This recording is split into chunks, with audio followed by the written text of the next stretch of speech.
നമസ്കാരം പ്രിയപ്പെട്ടവരെ. എതിർ രാഷ്ട്രീയ പാർട്ടിയുടെ ചില വിമർശനങ്ങൾക്ക് മറുപടി കൊടുക്കുമ്പോൾ, പ്രത്യേകിച്ച് അപ്പുറത്തുള്ളത് സ്ത്രീരൂപങ്ങളാണെങ്കിൽ അത് സ്ത്രീവിരുദ്ധതയായി മാറുന്ന വർത്തമാനകാല രാഷ്ട്രീയത്തിലൂടെയാണ് നമ്മൾ മുന്നോട്ടു പോകുന്നത്. എന്നാലും ചിലതൊക്കെ കാണുമ്പോൾ മറുപടി കൊടുക്കാതിരിക്കാൻ കഴിയില്ല. കാരണം രാത്രി കിടക്കുമ്പോൾ ഉറക്കം വരില്ല. പറഞ്ഞു വന്നത് മറ്റൊന്നുമല്ല. തിരുവനന്തപുരത്ത് ഒരു കോൺഗ്രസ് ടോയ്ലറ്റ് ഉണ്ട്. വാ തുറന്നാൽ മാലിന്യത്തെക്കാൾ വൃത്തികെട്ടതേ ആ വായിൽ നിന്നും പുറത്തേക്ക് വരും. മറ്റാരുമല്ല, ഈ ഫോട്ടോയിൽ കാണുന്ന വ്യക്തി തന്നെയാണ് ബിന്ദു ചന്ദ്രൻ വി. മഹിളാ കോൺഗ്രസിന്റെ സംസ്ഥാന ജനറൽ സെക്രട്ടറിയൊക്കെ ആയിരുന്നു. എങ്ങനെയായി എന്ന് ചോദിച്ചാൽ അത് നമുക്ക് പിന്നീട് ചർച്ച ചെയ്യാം. ഇന്നലെ മാപ്രാകൾ കുത്തിപ്പൊക്കിക്കൊണ്ടുവന്ന ഒരു വ്യാജ വാർത്തയെ അടിസ്ഥാനമാക്കി കുറച്ചുനാൾ ഒളിവിലായിരുന്ന ചേച്ചി ഇന്നലെ ഒരു ലൈവ് ചെയ്തു. ചിലരൊക്കെ അത് കണ്ടിട്ടുണ്ടാവും. കാണാത്തവർക്ക് വേണ്ടി ആ ലൈവ് ആദ്യം നമുക്കൊന്ന് കേൾക്കാം. എന്റെ വിനീതമായ നമസ്കാരം. ഞാൻ ബിന്ദു ചന്ദ്രൻ. പ്രിയപ്പെട്ട സുഹൃത്തുക്കളെ, ഒത്തിരി നാളായി വീഡിയോ ചെയ്തിട്ട്, പക്ഷേ ഇത് ചെയ്യാതിരിക്കാൻ ഒരു നിർവാഹമില്ല. അതുകൊണ്ടാണ് ഈ വീഡിയോ ചെയ്യുന്നത്. ആർക്കെതിരെ ആയിരിക്കും ഞാൻ വീഡിയോ ചെയ്യുന്നത് നിങ്ങൾക്ക് എന്റെ വീഡിയോ കാണുമ്പോൾ തന്നെ മനസ്സിലാവും. നിങ്ങൾ എല്ലാവരും പറഞ്ഞു കാണും നമ്മുടെ വയനാട് നടന്ന ആ വലിയ ദുരന്തം. നമുക്ക് എല്ലാവർക്കും ഒരേപോലെ മനസ്സ് വേദനിച്ചാണ് കേരളം ഒന്നടങ്കം. പക്ഷെ അതിനേക്കാൾ വലിയ ഒരു ദുരന്തമാണ് ഇന്ന് കേരളം ഭരിക്കുന്ന മുഖ്യമന്ത്രി ശ്രീ പിണറായി വിജയൻ. പിണറായി വിജയൻ എന്ന പരനാറി. അതൊക്കെ മേലെ വിളിക്കാനാണ് ഞാൻ ആഗ്രഹിക്കുന്നത്. പക്ഷേ എന്റെ സംസ്കാരം അനുവദിക്കാത്തതുകൊണ്ട് ഈ പേരിൽ ഞാൻ ഒതുക്കിയത്. ഇതിന്റെ പേര് കേസെടുത്താലും എനിക്കൊരു വിഷയമില്ല. കാരണം ഓൾറെഡി ഒരുപാട് കേസ് ഉള്ളതാണ്. അതിന്റെ കൂട്ടത്തിൽ ഒരു കേസോട് ചിലപ്പോൾ ഇരിക്കുമായിരിക്കും, സാരമില്ല. എങ്കിലും പറയാതിരിക്കാൻ പറ്റില്ല. തനിക്ക് പോയി ചത്തൂരോട് പരനാറി പിണറായി വിജയ, താൻ എന്തിനീ കേരളം, എന്തിനാണ് ഈ ജനങ്ങളെ ഇങ്ങനെ മുടിപ്പിക്കാനായിട്ട് താൻ വന്ന് അവതരിച്ചിറങ്ങിയത്? ഒരു അവതാരം തന്നല്ലോ താൻ, നാശക്കോട്ടയുടെ അവതാരം. നിങ്ങൾക്കറിയാമോ സുഹൃത്തുക്കളെ, വയനാട് ജില്ലയിലെ ഓരോ ശവസംസ്കാരത്തിനും ഓരോ ശവങ്ങൾ അടക്കിയതിനും 70,000 രൂപയാണ് എഴുതി വെച്ചിരിക്കുന്നത്. കൈയില്ല, കാലില്ല, തലയില്ല, നാക്കില്ല, ഇങ്ങനെയുള്ള ഓരോ കഷ്ണ പാർട്സുകളാണ് അവിടെ അടക്കിയിരിക്കുന്നത്. അതിനാണ് 70,000 രൂപ. ഇതിനേക്കാൾ വലിയൊരു ദുരന്തം ഈ കേരളത്തിൽ നമുക്ക് ജനങ്ങൾക്കുണ്ടോ? ശരിക്കും പറഞ്ഞാൽ കല്ലെടുത്തെറിഞ്ഞ് തലമന്ത പൊട്ടിക്കാനുള്ള ദേഷ്യം എനിക്കുണ്ട്.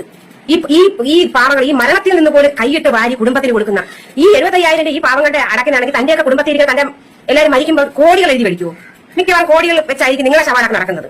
ഇതെനിക്ക് ഒരു കുറ്റബോധമില്ല ഇത് പറയാൻ. എന്തെന്നറിയാമോ, ഇതിനേക്കാളും വലിയ ഭാഷ പറയാനുള്ള അർഹത തനിക്കുണ്ട്. താൻ മുഖ്യമന്ത്രി ആയിപ്പോയി എന്നുള്ളതാണ് ഏറ്റവും വലിയ സങ്കടം. പക്ഷെ നമ്മുടെ ജനങ്ങൾ തിരിച്ചറിയണം. കണ്ടില്ലേ, 70,000 രൂപ വെച്ച് 359 ശവ അടക്കിന് 2.75 2,75,00,000 രൂപയാണ് അയാൾ എഴുതി വെച്ചിരിക്കുന്നത്. ഇത് ചോദിക്കാനും പറയാനും ഇവിടെ ആരും ഇല്ലാഞ്ഞിട്ടല്ലേ ഇയാൾ ഈ തോന്നിവാസം അത്ര ഇങ്ങനെ കാട്ടിക്കൂട്ടിക്കൊണ്ടിരിക്കുന്നത്? ഓരോ ദുരന്തവും അയാളും അയാളുടെ കുടുംബവും ആഘോഷിക്കുകയാണ്. അവരുടെ കുടുംബത്തിൽ എന്നും ഓണമാണ്. എന്താ പറയാമോ, ഓരോ ദുരന്തത്തിലും അവർക്ക് ഓണമാണ്. ഓരോ ദുരന്തം വരുമ്പോഴും കോടികളാണ് ഇവർ മേടിച്ചു വെച്ചിരിക്കുന്നത്. എന്തായാലും ഇയാളെ പരനാറി എന്ന് 10 പ്രാവശ്യം വിളിക്കാൻ വേണ്ടിയാണ് ഞാൻ ഈ വീഡിയോ ചെയ്യുന്നത്. ഇയാളുടെ കുടുംബം മൊത്തം പരനാറികളായിപ്പോയി. പാവങ്ങളെ പിഴിഞ്ഞ് ജീവിക്കുന്ന, പോയി പണിയെടുത്ത് ജീവിക്കണം. ആശയം കൊണ്ടും ആദർശം കൊണ്ടും രാഷ്ട്രീയ പ്രവർത്തനം നടത്തണമെന്ന് ആഗ്രഹിക്കുന്നവരാണ് നാം എല്ലാവരും. പക്ഷെ ഇതുപോലെയുള്ള ചില നപുംസകങ്ങൾ, രാഷ്ട്രീയ മാലിന്യങ്ങൾ, ടോയ്ലറ്റിനേക്കാൾ വൃത്തികെട്ട വായുള്ള ഇതുപോലെയുള്ള രാഷ്ട്രീയ കീടങ്ങൾ ഇങ്ങനെയുള്ള ലൈവുകളും വീഡിയോകളും ചെയ്യുമ്പോൾ അത്രത്തോളം എത്താൻ നമുക്ക് കഴിയില്ലെങ്കിലും നമ്മളാൽ കഴിയുന്ന രീതിയിൽ ചില പ്രതികരണങ്ങൾ നടത്തേണ്ടി വരും. പണ്ട് കോൺഗ്രസ് കേന്ദ്രം ഭരിക്കുമ്പോൾ പോലും, ഇടതുപക്ഷം കേരളം ഭരിക്കുന്ന സമയത്ത് സ്ത്രീകൾ പോയിട്ട് പുരുഷന്മാർ പോലും ഇമാതിരി തെറിയഭിഷേകങ്ങളും രാഷ്ട്രീയ നെറികേടുകളും വീഡിയോയിലൂടെയോ അല്ലെങ്കിൽ മാധ്യമങ്ങളിലൂടെയോ ഒന്നും പറയാറില്ലായിരുന്നു. ഇപ്പോൾ ഇതുപോലെയുള്ള അമ്മായിമാർ കുതിര കയറുന്നത് മറ്റൊന്നും കൊണ്ടിട്ടല്ല. കേന്ദ്രം BJP RSS ഭരിക്കുന്നതുകൊണ്ടാണ്. പണ്ട് RSSന്റെ ശാഖകൾക്ക് കാവൽ നിന്നതിന്റെ നന്ദിയായി തിരിച്ച് RSSന്റെയും BJPയുടെയൊക്കെ സഹായം ഇവരെ പോലുള്ളവർക്ക് കിട്ടുന്നുണ്ട്. പിന്നെ ഒരു സംശയം, ഈ ഫോട്ടോയിൽ കാണുന്ന ആള് തന്നെയാണോ ഈ ഫോട്ടോയിൽ കാണുന്നതെന്ന് പലർക്കും സംശയമുണ്ട്. സംശയിക്കേണ്ട, രണ്ടും ഒരാൾ തന്നെയാണ്. ഇത് കളിയാക്കിയതൊന്നുമല്ല കേട്ടോ. പക്ഷെ എങ്ങനെ ഈ പുട്ടി മേടിക്കാനുള്ള വരുമാനമുണ്ടായി എന്ന് ചോദിച്ചാൽ അത് ഞാൻ വഴിയേ പറയാം. ഇതുപോലെയുള്ള അമ്മായിമാരൊക്കെ മഹിളാ കോൺഗ്രസിന്റെ നേതൃസ്ഥാനത്തേക്ക് എങ്ങനെ വന്നു എന്ന് ആലോചിക്കുമ്പോഴാണ് ചില കാര്യങ്ങൾ ഓർമ്മ വരുന്നത്. കുറച്ചുനാൾ മുമ്പ് ബിന്ദു കൃഷ്ണ പറഞ്ഞതുപോലെ KPCC ഓഫീസിനകത്ത് കാണാൻ പാടില്ലാത്ത പലതും കണ്ടിട്ടുണ്ട് എന്നും അതെനിക്ക് പുറത്ത് പറയേണ്ടി വരുമെന്നും ബിന്ദു കൃഷ്ണ പറഞ്ഞതും, KPCC ഓഫീസിന്റെ അടച്ചിട്ട് കൊച്ചു മുറിയുണ്ടെന്നും അവിടെ ബക്കറ്റിൽ വെള്ളവുമായിട്ട് ഡെന്നീസ് കാത്തു നിൽക്കണമെന്നും രാജ്മോഹൻ ഉണ്ണിത്താൻ പറഞ്ഞതും ഓർമ്മയിൽ വരുന്നു.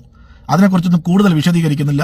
അതൊക്കെ കോൺഗ്രസിന്റെ ആഭ്യന്തര കാര്യം. ആദ്യം തന്നെ അമ്മായിയോട് പറയാനുള്ളത്, വ്യാജ വാർത്ത കുത്തിപ്പൊക്കി ആഹ്ലാദം നടത്തിയ മാപ്രാകൾ തന്നെ ആ വാർത്ത യൂട്ടേൺ അടിച്ചിട്ടുണ്ട്.